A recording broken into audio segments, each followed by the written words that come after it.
What's going on YouTube? It's AKingsCreation again, bringing you guys another video. I hope you guys had a happy 4th. In this video today, we're going to learn the 5 fastest methods. So without further ado, let's go ahead and break down those 5 methods. All right, method number 1, I'm going to start with this one first because I believe it's the fastest way to getting exotic items that are non-raid. All right. So what we're going to look at is countdown. Countdown is like the best because it just has a lot of enemies per area that you're trying to secure, and also it has a greater chance of dropping loot for some odd reason because you're opening up caches and you're also killing a lot of enemies and elites at the same time, right? So not only that, but you can target specifically what category of exotics you want to go for first. I made a video about this a while back about how assault rifles, in my opinion, I was able to get a lot of assault rifles as an exotic first, and then it started to go to SMGs, but that's probably because I was focusing on these the most. But either way, like I said, if you guys want an exotic, this is the fastest method to do it. All right, so let's go ahead and go on to method number 2. Also keep in mind with these methods, I highly recommend doing them on challenging if you're pretty low in your SHD, probably like 1,000, or you just hit 1,000, somewhere around there between, I don't know, 500 SHD to 2,000 SHD. I probably stay around challenging. I always ended up getting a lot more exotics on challenging anyway because I was able to complete things a lot faster, even being at 5,000 SHD and being able to do heroic content. I think challenging is just the best way to go because it's just more efficient because of the quickness of it. But the next method we want to talk about is summit. It's kind of similar to countdown, but instead you're going through different floors. All right, and each of these floors have different objectives you have to complete and also different types of enemies you have to complete, and those enemies could potentially drop exotic weapons or items per se. And also keep in mind there is a hidden key on, I forgot what the amount is per floor, but it's like every 5 floors, I believe there's a key somewhere. I just highly recommend searching every floor, every inch of the floors, and then looking for that secret key, because at the end, I think it's at the end of every checkpoint, there's a hidden door that has a cache and different resources you can collect, and within that cache you have a possibility once you open up to get an exotic item. So, and also on top of that, you can still with the summit as well target specific loot that you want your exotics to get in. Say for example you want the Scorpio, right, which is a very good shotgun exotic. Then you would just target shotguns and you would go in, and then like I said, go to challenging difficulty or heroic and add out however many directives you want to add, and then look for that and just go ahead and go through the floors, and hopefully you'll get that drop. That is the second fastest method to getting exotic items. Okay, the third fastest one I want to talk about currently is your season track. Okay, you want to go ahead and try to get your season track as quickly as possible leveled up, because you're going to have exotic caches on certain levels. So let's go ahead and go to the beginning real quick. We can count up how many exotic caches you're going to get from 0 all the way to 100. Let's go ahead and count some. 1, 2, 3, 4, 5, 6.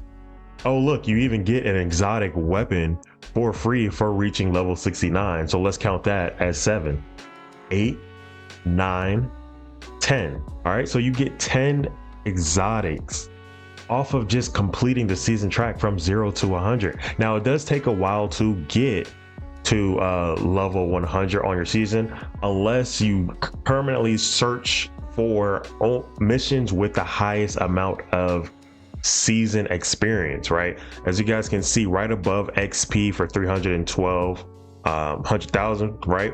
As you guys can see above that is 275 or 10% season experience for completing these journey missions. So for each journey mission you're going to get that amount, and I highly recommend getting the journey ones because we're going to talk about the journey in a second. Also, you can do priority objectives that also will contribute to your season experience. So there are different ways to get your season experience so you can get those season levels to get those exotics. But we're gonna, if you want further information about, the fastest ways to get your season level up, let me know in the comments below and I can make a separate video for that.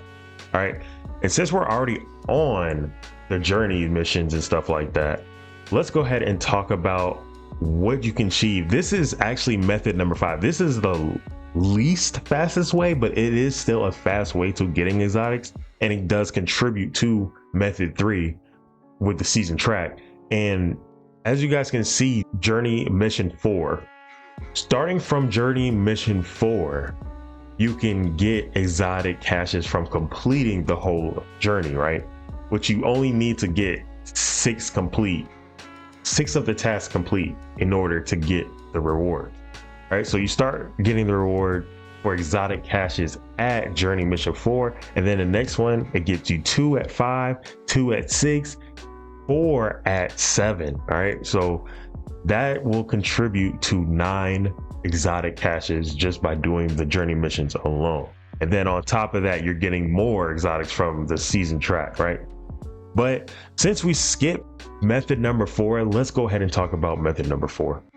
All right, most of you probably guessed it, but method number 4 is the open world activities, but not just any activity, just specifically boss activities. Okay, and what I mean by boss activities, the number one activity I believe that gives you boss guaranteed every single time is bounties. Okay, doing bounties I consider will be the main part of method number 4. Now you can do control points, you know, on challenging or heroic and fighting bosses like that to attack and defend the control point from, right? So that is, but you're only going to be able to do 2. Now some of these bounties will allow you to do 3 bosses, and depending on that you can get exotics to drop from these bounties, right? And I highly recommend only doing the challenging and heroic ones like we've mentioned before for the difficulty, because they are the ones that give you more bosses. Now as you guys can see, these are the bosses. They show you the bosses that you would be fighting at the end. These are basically your targets, and as you guys can see, these are 2 per challenging, right? And then a heroic, I'm pretty sure it's 3. I'm trying to see if I can find a heroic one. I haven't found one here, but on heroic I'm more than certain that it's probably 3. Okay, here's heroic one, and yeah, just to confirm, heroic is 3. Right, so these are all the methods to getting non-raid exotics. So if you haven't gotten a single exotic, if you're returning or you're new to division and you want to get your first exotic, these are the methods to do so. All right, so if you guys enjoyed, also just for a bonus, I'm going to talk about the exotics that came out with Battle for Brooklyn DLC, just in case anybody got that DLC. So real quick, if I'm not mistaken, I'm pretty sure Army Terminal is the final mission. Whatever the final mission is for Battle for Brooklyn, you will actually obtain, or have a chance to obtain, it's still RNG, the Catalyst exotic mask. Okay, so that's one of the exotics that requires you to actually do a specific activity, but some people in my comments said that they got it somewhere else, but most people get it from the last mission of Battle for Brooklyn. I'm pretty sure it's Army Terminal, but I could be wrong. I haven't done it in a while. So whatever the last mission is for you guys on the story, that's where you can have a chance to get the Catalyst mask. Okay, all right, so that is all of the fastest methods to getting non-raid exotics. If you guys enjoyed this guide or have any other questions or concerns, please let me know in the comments below. And if you guys enjoyed it, make sure you guys hit that like button, subscribe if you're new to the channel, and I'll catch you guys in the next one. Peace.